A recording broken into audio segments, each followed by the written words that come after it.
বিগত ভিডিওতে আমরা আলোচনা করেছিলাম শিল্প বিপ্লব সম্পর্কে এবং শিল্প বিপ্লব কোথায় ইউরোপের ছড়িয়ে পড়ল, তার প্রেক্ষাপট কি ছিল সেই সব নিয়ে। আজ আমরা শিল্প বিপ্লবের প্রভাব ও শ্রমিক আন্দোলনগুলিকে নিয়ে আলোচনা করব।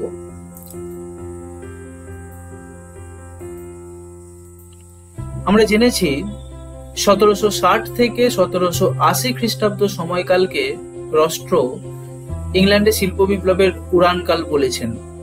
সেক্ষেত্রে ইংল্যান্ডকে ইউরোপের শিল্প বিপ্লবের অগ্রদূত বলা চলে। ইংল্যান্ডের পর শিল্প বিপ্লবের আঁচ ক্রমান্বয়ে ছড়িয়ে পড়ে বেলজিয়াম, ফ্রান্স, জার্মানি এবং রাশিয়াতে। আমরা এই ম্যাপে দেখতে পাচ্ছি ইউরোপের শিল্প বিপ্লব ছড়িয়ে পড়ার অঞ্চলগুলিকে। এখানে আমরা industrialised by the mid 1800s এই সময়ের অঞ্চলগুলিকে, এই অরেঞ্জ কালারের যে অংশটিকে দেখতে পাচ্ছি, এই অংশটি অষ্টাদশ শতকের মধ্যভাগ থেকে ছড়িয়ে পড়েছিল। ইংল্যান্ডে প্রথম শিল্প বিপ্লব ইউরোপে ঘটেছিল বলে আমরা জানি। ইংল্যান্ডের অবস্থান আমরা দেখে নিই ম্যাপের কোথায়। ইউনাইটেড কিংডম, সেখানে এই অংশগুলি শিল্প অঞ্চল ছিল।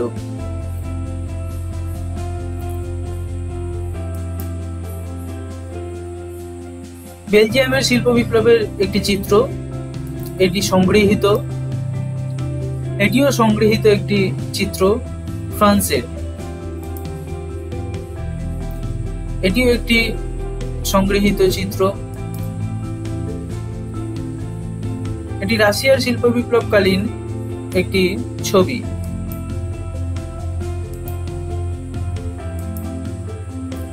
এবার আমরা দেখি শিল্প বিপ্লবের প্রভাবগুলি কোন কোন দিকে হয়েছিল, যেমন অর্থনৈতিক, রাজনৈতিক এবং সামাজিক, এই তিনটে দিকের মূল অংশগুলি আমরা আলোচনা করব।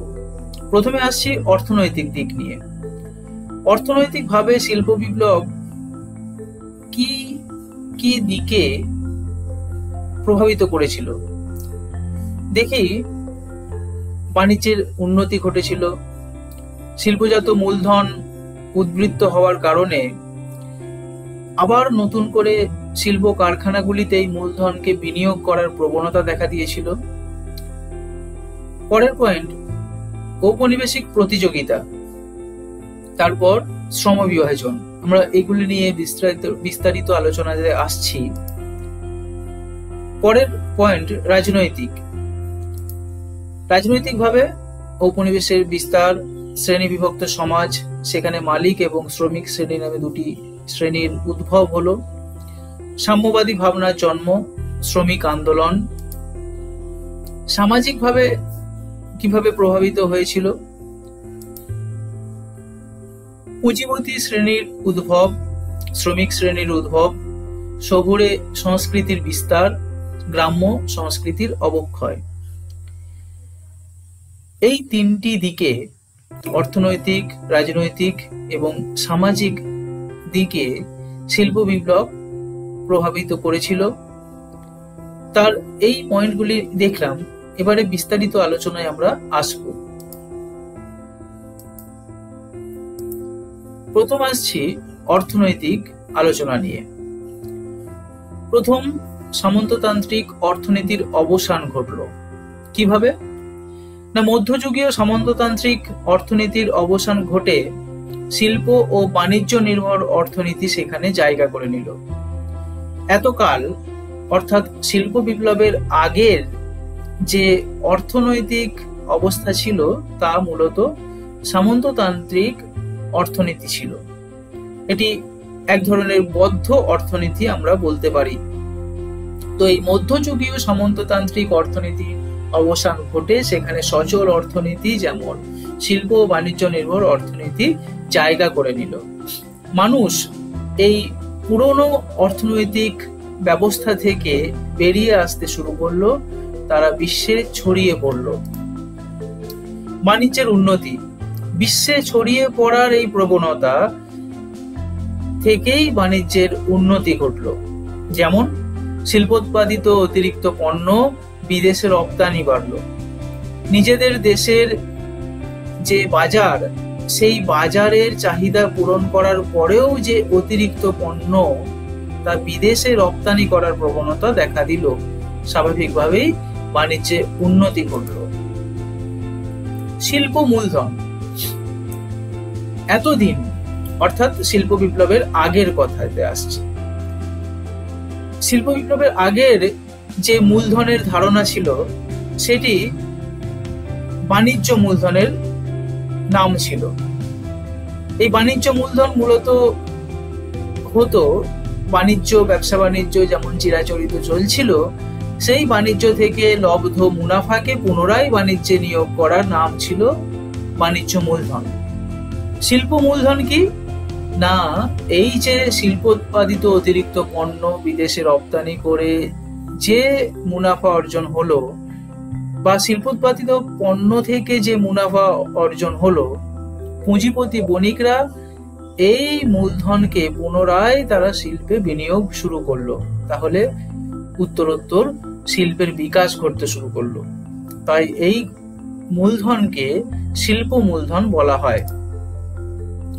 ঔপনিবেশিক প্রতিযোগিতা, এর সাক্ষী গোটা বিশ্ব আছে, যার ফলশ্রুতিতে এই ধরনের এক অস্বাস্থ্যকর প্রতিযোগিতার কারণেই আগামী দিনের বিশ্বযুদ্ধের পরিবেশ তৈরি হয়েছিল।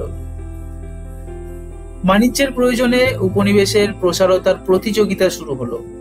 প্রথমে তো ইংল্যান্ডে শিল্প বিপ্লব শুরু হলো। ইংল্যান্ডকে আমরা ইউরোপে শিল্প বিপ্লবের অগ্রদূত বলে জানি, কিন্তু পরবর্তীকালে ইংল্যান্ডের সহযোগিতায় প্রত্যক্ষ বা পরোক্ষভাবে ইউরোপের অন্যান্য শক্তিশালী দেশগুলোতেও শিল্প বিপ্লব শুরু হলো।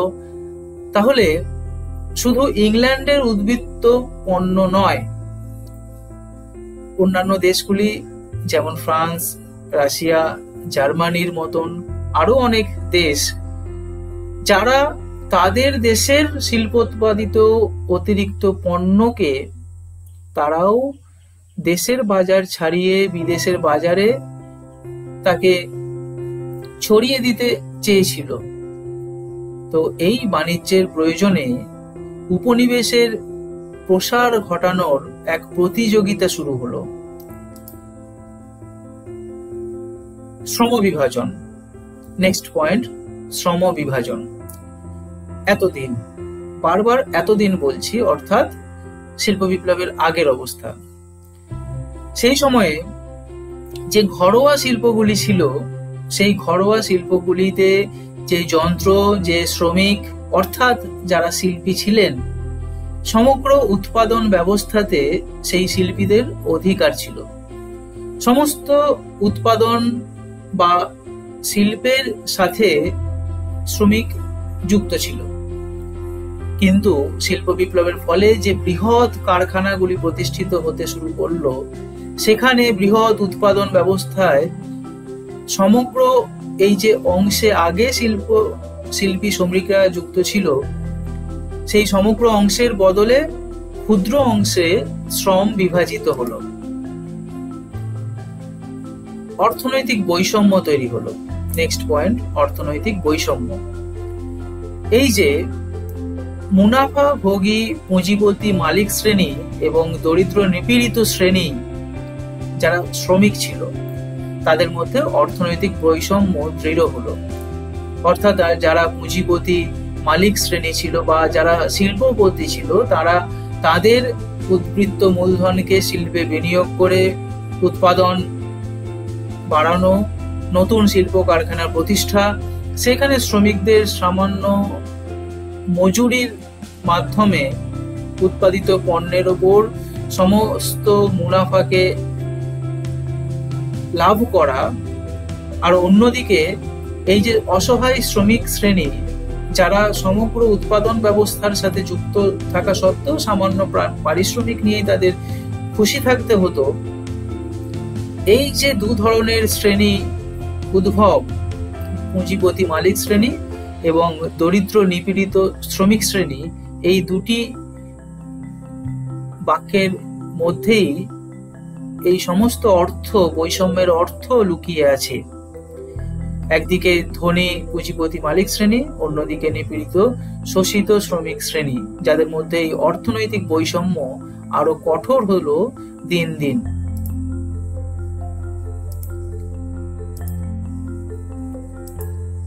পরের অংশে আসছি সামাজিক প্রভাব। পুঁজিপতি শ্রেণীর উদ্ভব, মধ্যযুগীয় সামন্ত অর্থনীতির অবসান এবং শিল্প বাণিজ্য নির্ভর পুঁজির যোগান বাড়লে এই শ্রেণীর জন্ম হয়। শ্রমিক শ্রেণীর উদ্ভব, ইউরোপে শিল্প কারখানার কাজে যুক্ত শোষিত শ্রমিক শ্রেণীর উদ্ভব হলো। কিভাবে শ্রমিকরা শোষিত ছিল এবং কিভাবে মালিকরা পুঁজিপতি হয়েছিল, কারখানার মালিকেরা কিভাবে পুঁজিপতি হয়েছিল তা আমরা দেখলাম। তাহলে সমাজে নতুন দুটি শ্রেণীর উদ্ভব হলো পুঁজিপতি শ্রেণী এবং শ্রমিক শ্রেণী, বা অন্যদিকে আমরা বলতে পারি মালিক শ্রেণী এবং শ্রমিক শ্রেণী। নতুন এক ধরনের শহুরে সংস্কৃতির বিস্তার ঘটলো। কারখানায় কাজের খোঁজে গ্রাম থেকে বহু মানুষ কারখানা সংলগ্ন অঞ্চলে ভিড় করে। শহরের এই ধরনের হঠাৎ বিকাশকে কেন্দ্র করে ঘিঞ্জি শহুরে সংস্কৃতির বিকাশ ঘটে। এই ঘিঞ্জি নতুন নতুন যে শহরগুলি শিল্প বিপ্লবের ফলে তৈরি হলো, সেগুলো হলো ম্যানচেস্টার, লিভারপুল, ব্রিস্টল, বার্মিংহাম। ইংল্যান্ডের এইরকম শহরের মতন আরো অনেক শহর অন্যান্য দেশেও তৈরি হয়েছিল। অন্যদিকে এই শহুরে সংস্কৃতির বিস্তারের কারণে পুরাতন গ্রাম্য সংস্কৃতির অবক্ষয় ঘটল।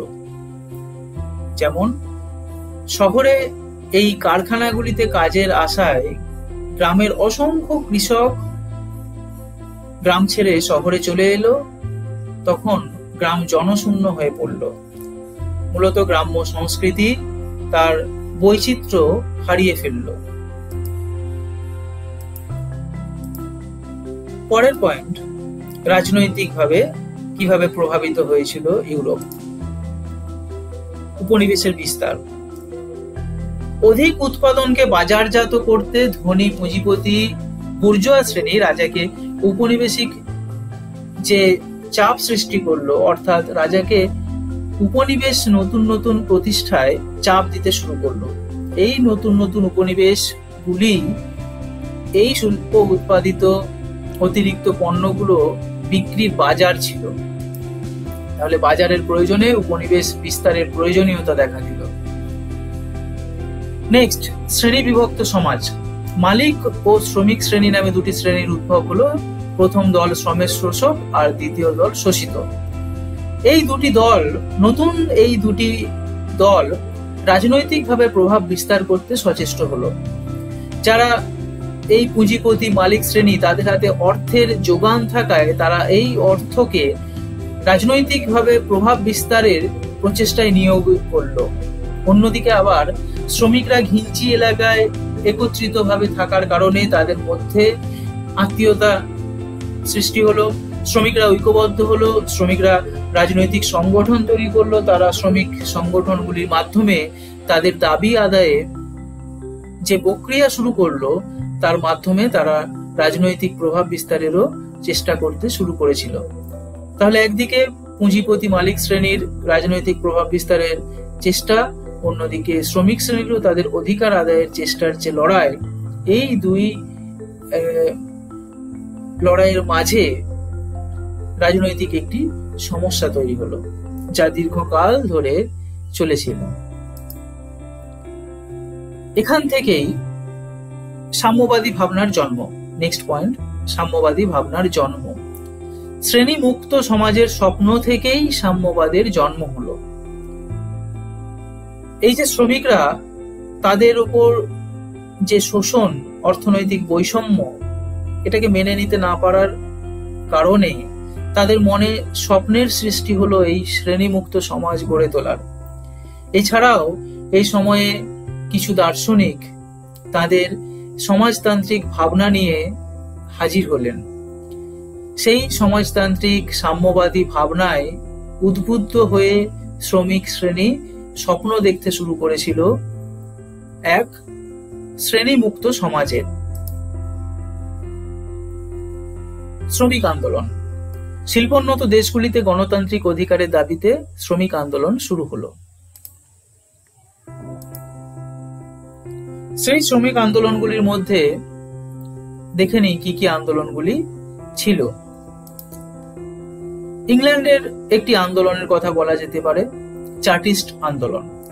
ইংল্যান্ডের শ্রমিকরা ভোটাধিকার ও গোপন ব্যালটে নির্বাচন সহ 6 দফা দাবি পেশ করেছিল, যেটি নাম জনগণের সনদ।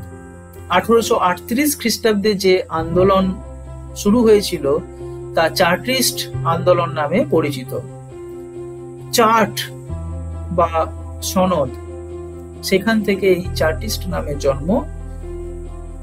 ইংল্যান্ডের শ্রমিকদের আন্দোলনগুলির মধ্যে অন্যতম ছিল এই চার্টিস্ট আন্দোলন। ভোটাধিকার প্রসঙ্গে একটু বলা দরকার, আগে ভোটাধিকার ছিল সম্পত্তি ভিত্তিক, অর্থাৎ সম্পত্তির অধিকার কার কেমন আছে তার ভিত্তিতে তিনি তার ভোটাধিকার প্রয়োগ করতে পারতেন। জনসাধারণ তাদের ভোটাধিকার প্রয়োগ করার কোনো অধিকার ছিল না, জনসাধারণের ভোটাধিকারের কোনো প্রয়োগের জায়গা ছিল না। তাহলে এই যে শ্রমিক আন্দোলনগুলির মধ্যে শ্রমিকদের একটা বিরাট অংশ জনগণের অংশ ছিল, তাহলে তারা চাইছিল যে রাজনীতিতে অংশগ্রহণ করে যাতে শ্রমিকদের দুর্দশা দূর করা যায়।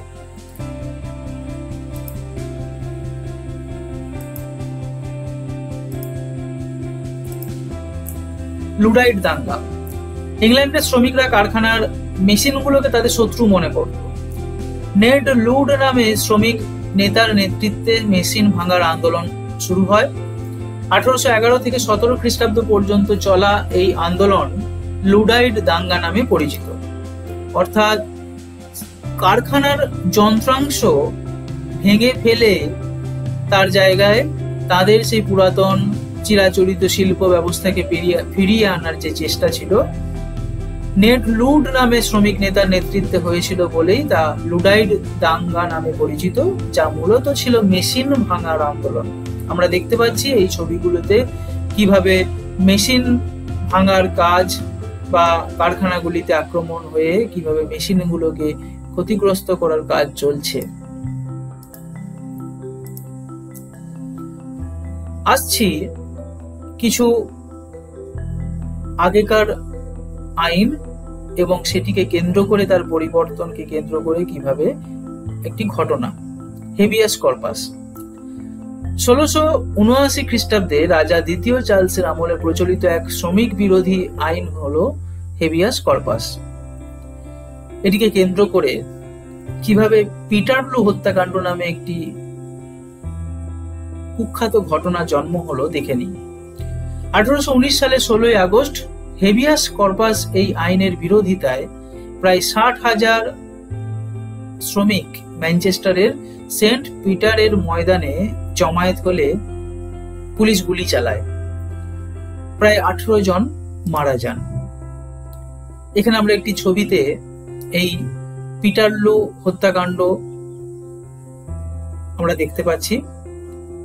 এখানে আমরা দেখতে পাচ্ছি সেই শ্রমিকদের জমায়েত এবং এই জমায়েতের উপরে কিভাবে পুলিশের আক্রমণ।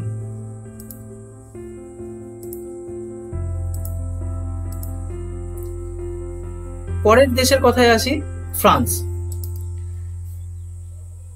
এখানে 1871 খ্রিস্টাব্দে 18 মার্চ প্যারিস কমিউন গঠিত হয়। এটি একটি শ্রমিক সংগঠন ছিল।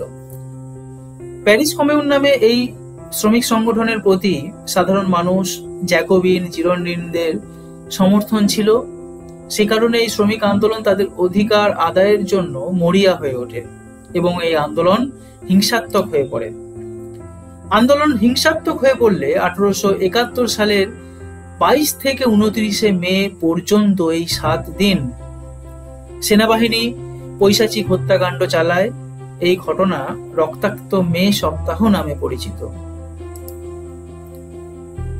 1879 থেকে 80 খ্রিস্টাব্দে ফ্রেঞ্চ ওয়ার্কার্স পার্টি নামে একটি শ্রমিক সংগঠন প্রতিষ্ঠা হয়। এটি প্রতিষ্ঠিত হলে শ্রমিকদের স্বার্থ সুরক্ষিত হয় অনেকাংশে। আমরা এই ছবিতে প্যারিস কমিউনের আন্দোলনের একটি ছবি দেখতে পাচ্ছি, এই ছবি সংগৃহীত। পরের দেশের কথায় আসি, জার্মানি।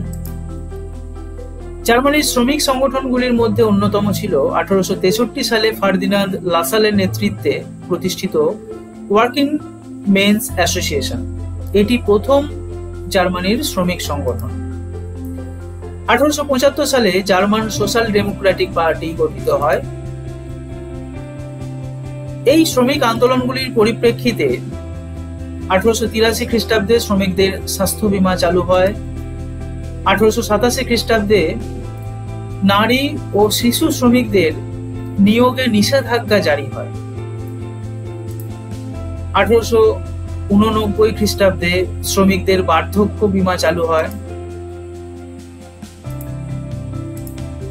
পরের দেশ রাশিয়া। 1847 খ্রিস্টাব্দে কার্ল মার্কস এবং তার বন্ধু এঙ্গেলসের নেতৃত্বে কমিউনিস্ট লীগ, যা প্রথম আন্তর্জাতিক শ্রমিক সংগঠন ছিল, তার প্রতিষ্ঠা হয়। 1864 খ্রিস্টাব্দে লন্ডনে ইন্টারন্যাশনাল ওয়ার্কিং মেন্স অ্যাসোসিয়েশন গঠন হয়। এটিও রাশিয়ারই একটি শ্রমিক সংগঠন ছিল, যার লন্ডনে প্রতিষ্ঠা হয়। 1905 থেকে 1917 খ্রিস্টাব্দে রাশিয়ায় শ্রমিক আন্দোলন চলে। বলশেভিক দলের নেতৃত্বে শ্রমিকরা উল্লেখযোগ্য ভূমিকা নেয়।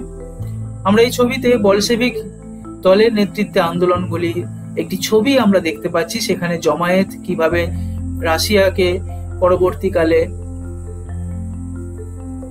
প্রভাবিত করেছিল। এখানে আমরা তেমন দুজন নেতৃত্বকে দেখতে পাচ্ছি, লেনিন এবং তার বাঁ পাশে স্তালিন। বলশেভিক বিপ্লবের একটি ছোট্ট ছবি। অন্য কিছু কথায় আসি। ঘেটো। ইতালিয়ান ঘেটো শব্দের অর্থ আবর্জনা বা জঞ্জাল। ইংল্যান্ডের শিল্প শ্রমিকরা অস্বাস্থ্যকর, নোংরা, ঘিঞ্জি এলাকায় থাকতো। তাদের কোনো সামাজিক সুরক্ষা অধিকার ছিল না।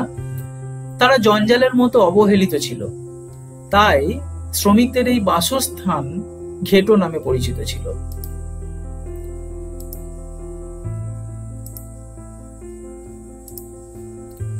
ফ্যাক্টরি প্রথা। শিল্প বিপ্লবের সাথে উন্নত যন্ত্রাংশের ব্যবহারে বিরাট ফ্যাক্টরি কারখানাগুলিতে উৎপাদনের গুণগত এবং পরিমাণগত যে উন্নতির প্রথা শুরু হলো, তাকে ফ্যাক্টরি প্রথা বলে।